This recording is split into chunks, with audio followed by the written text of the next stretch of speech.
बिहार की जनता ने नरेंद्र मोदी को 3 बार प्रधानमंत्री बनाया, लेकिन नरेंद्र मोदी का दिल अहमदाबाद में अटका हुआ है। नीतीश कुमार का दिल सिर्फ राजगीर में अटका हुआ है। गोपालगंज में ओवैसी ने खूब सुनाया, मुकेश साहनी की जमकर प्रशंसा की। गोपालगंज में एआईएमआईएम के प्रमुख असदुद्दीन ओवैसी ने पीएम मोदी को लेकर सीएम नीतीश और लालू यादव को लेकर तेजस्वी यादव को जहां जमकर सुनाया, वहीं महागठबंधन के सहयोगी मुकेश साहनी की प्रशंसा भी की। ओवैसी आज गोपालगंज विधानसभा क्षेत्र के छोटका सांखे स्कूल के मैदान में एक चुनावी जनसभा को संबोधित कर रहे थे। इस दौरान उन्होंने कहा कि बिहार की जनता 15 साल से नरेंद्र मोदी को वोट देकर जिता रही है, लेकिन उनका दिल अहमदाबाद में अटका हुआ है। उन्होंने कहा कि बिहार की जनता 20 साल से नीतीश कुमार को वोट देकर चुनाव जिता रही है, लेकिन उनका दिल सिर्फ राजगीर में अटका हुआ है।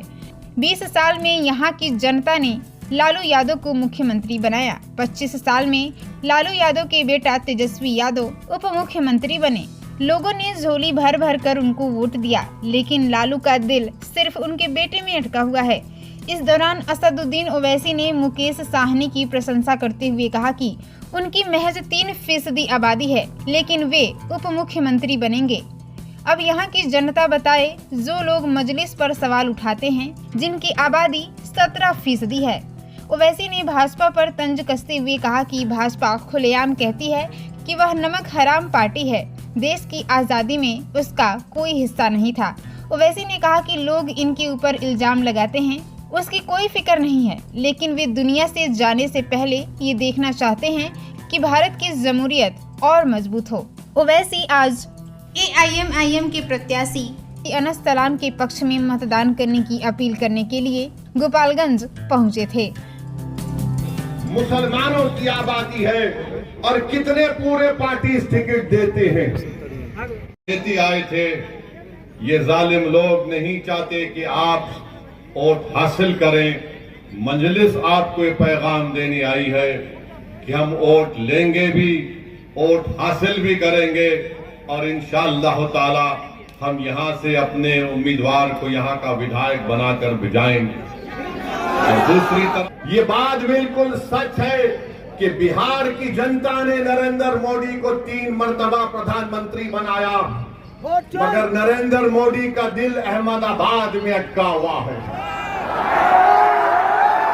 ये बात बिल्कुल सही है कि 20 साल से नीतीश कुमार मुख्यमंत्री है, मगर उनका दिल सिर्फ राजगीर में अटका हुआ है।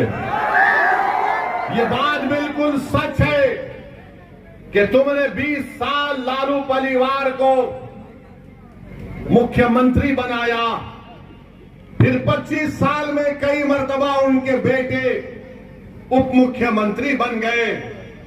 तुमने झोली भर भर कर उनको वोट दिया, मगर लालू का दिल सिर्फ अपने बेटे में अटका हुआ है। कोई फिक्र नहीं है, लोग इल्जाम लगाते, हमको कोई फिक्र नहीं है, मगर हमारा एक ही ख्वाब है कि हम इस दुनिया से जाने से पहले देखना चाहती हैं कि भारत की जमहूरियत और मजबूत हो, और मजबूत ऐसे होगी जब यहाँ पर अल्पसंख्यक समाज को उनके अपनी सियासी लीडरशिप होगी।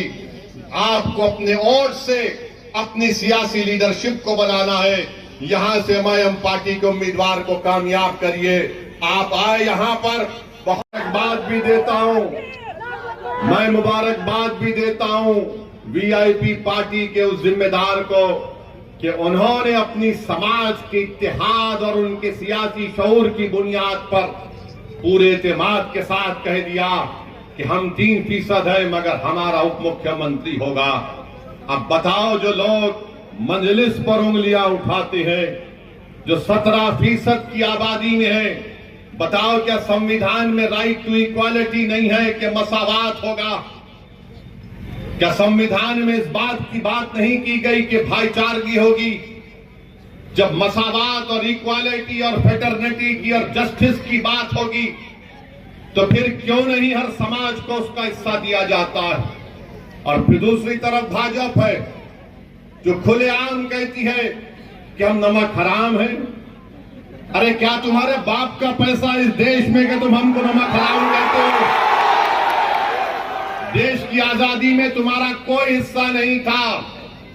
ये बिहार की तारीख बताएगी कि यहां पर हमारे बुजुर्गों ने अंग्रेजों की गुलामी से इस मुल्क को छुटकारा दिलाने के लिए जिना के पैगाम को ठुकराया। उन्होंने अंग्रेजों को यहां से भगाने पर मजबूर किया, और जो जंग आजादी में हिस्सा नहीं लिए वो नमक की बात कर रहे हैं। अरे यही चंपारण बिहार की सरजमीन थी। जब महात्मा गांधी के साथ नमक के नाम पर एजिटेशन हो रहा था, तो जो आज हमको नमक हराम कह रहे हैं, अरे तुम नमक हलाली कर रहे थे, नहीं थे अंग्रेजों की। तो अगर हम इस मुल्क में जमहूरियत को मजबूत करना चाहते हैं तो 6 तारीख के दिन आपसे अपील कर रहे हैं कि आप एक नौजवान को यहां से अपना विधायक बना